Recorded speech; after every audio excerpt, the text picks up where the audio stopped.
John Vick is standing by with us, and he's been listening along as we await the president's remarks. John Vick is the executive director of Concerned Veterans for America, as well as a veteran of the Marine Corps and Navy. Thank you for coming on, John, and please be patient with us. If the president comes out, we'll dip in. But you were watching with us. Describe the moment and maybe some takeaways for you and what Veterans Day truly means and what it should mean. Yeah, no, thanks so much for having me on. I love that ceremony. I love the principle of it, the tradition that it happens every single year. We do it the same way, and also just so important about where that ceremony is happening. Arlington National Cemetery is a place that symbolizes generations of American sacrifice and loyalty and service, and so that's the perfect place to do this. Yes, so well said. And for folks who aren't able to visit in person, like I mentioned, it's great to be able to bring it to our viewers here live. John, can you talk to us about the military spirit on days like today, about what service members who you served alongside might be thinking about as they're spending a special time with their family?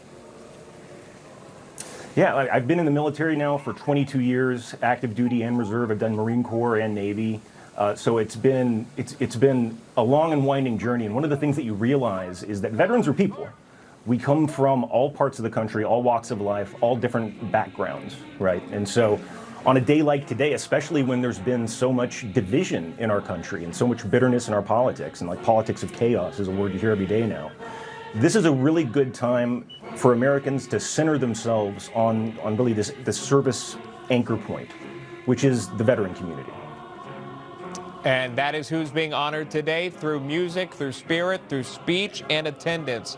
And that is John Vick, a Marine Corps and Navy veteran. Thank you for your service. We appreciate you, sir. Thanks, guys. You got it. And President Trump, as we take you out to break with music here, is set to deliver remarks at Arlington National Cemetery. We bring you back here live when that happens. So a short break, and we'll be back right here.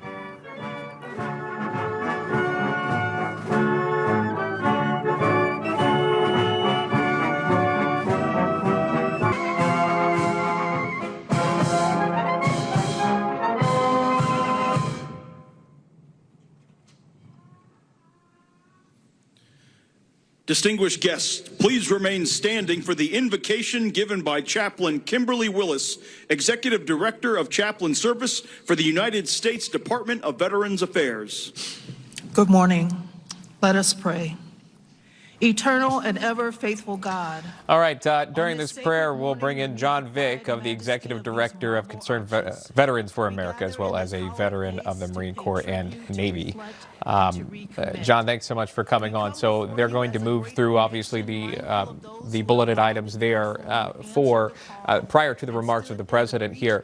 But just again, maybe some things that passed through your mind. We've had several of those that have served through the military. They shared some of their experiences here, and it really is nice to hear, about patriotism and putting service above self. Yeah, no, absolutely. I mean, you guys have had some great veteran guests on just today. I got to watch them before I came on, and seeing folks like Colonel Wirtz running for Congress now after his time in the military, it really just reminds you of that sense of continuing service that's sort of fundamental for veterans. And that's the reason why my organization, Concerned Veterans for America, exists. You have a lot of veterans that they went out, they served for their country, they come back, and they still want to be involved. One of the things I say to groups of vets is none of us signed up to join the military and went overseas to, fight for VA home loans. You do it because you care about the American dream, defending the American way of life. And so when veterans come back, they have skin in the game. They're ready to talk about veterans issues, sure, but the economy, foreign policy, everything. Yeah. And I know you mentioned the home loans, but really, what is it that you can assist with and help with everyday veterans who are trying to just get back to the States and really focus on, continuing their life? Yeah, well, I'm especially passionate about our work in foreign policy. I mean, we focus American foreign policy on realism and restraint and making sure that, when our military does go overseas, that we have Congress involved in that conversation and we're, letting the American people know that they have a voice in this kind of stuff as well. You know, it's not like how it was 100 years ago where the military went off and some people came back and some people didn't. Americans are much more involved in the foreign policy conversation, and I think that helps veterans. John, why did you choose to serve?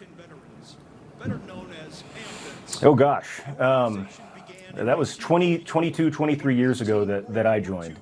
I'm not from a military family. I was just sort of inspired as a young kid. I knew that I wanted to join up and serve my country, and ended up joining the Marine Corps. Did that for a few years, got to go to Iraq, got into the Naval Academy system, commissioned as a Navy officer, got sent to Africa a few times, so I've really gotten to see it from every angle, but, you know, I had a break of a few years where I was in the inactive reserve and really thought I was never going to wear a uniform again. I grew a whole freedom beard. It was a whole thing. But that itch comes back, and so I had to shave the beard and got involved again. Really, again, like once you, especially when you join the military at a young age of your life, like an 18-year-old kid, and you spend the first years of your life doing something important for your country, it's hard to stop doing it. And so one of the things I really do like about the post 9/11 veteran generation is you see organizations like Concerned Veterans for America or Team Red, White, and Blue. Or there's lots of organizations that give veterans a chance to maintain that sense of fraternity, that camaraderie that we had in the service, but also to keep serving our communities. That's what's that gives you a purpose. It's important. Can you tell us about the guys who you served alongside? What were they like? I always say, you know, veterans are people. We come from all walks of life. So, you know, I went to high school in like suburban part of North Texas, in the Fort Worth area. Football's big there. You know, yeah, absolutely. That's probably the only reason I played football, is because it just seemed like something you had to do. But you join the military, you know, I was a West Coast Marine, so got sent off to San Diego. And suddenly you're living and working in like Secretary Collins, going through your day-to-day very close to a bunch of guys that come from vastly different backgrounds than you do. Different socioeconomic backgrounds, different family types. And if you have to learn to work together, you do also learn how to be friends together, right? To really appreciate people. And so, again, that's part of this early life skill set that you get when you join the military and you go off and serve your country. It sets you up for more success throughout the rest of your life, because you've had to work right up on top of people that, you know, you might not have gone to high school and been friends with, but you have to learn to trust each other with your lives. So that's an important thing for success in anything you do later. Yeah, absolutely. And some of your service we're able to see, at least through some of the photos that we continue to share while you were speaking. And I was just curious, there seemed to be a selfie that you took with a young girl. Do you remember that moment? Can you paint this picture on our screen? Yeah, that little girl's name is Soha. That was when I was in the Al-Qaim area of Iraq in Al-Anbar province. Just a young kid. A lot of times when we would have a forward operating base, called like a fob in a box. So these are these little setups with just, you know, some piles of dirt and concertina wire, like barbed wire. And so you had a lot of kids from the local community that would come up because you give them candy and extra food and stuff like that. And so whenever Soha used to see me, she would run up and, you know, take my Skittles, that sort of thing. Well, thank you for sharing that. We were very curious, and you know, and it's great to hear, especially on Veterans Day, about your service, but your personal journey that you were able to take us through. So we appreciate that. We appreciate that as the Executive Director of Concerned Veterans for America and a veteran of the Marine Corps and Navy, John Vick. Thank you, John. Thank you.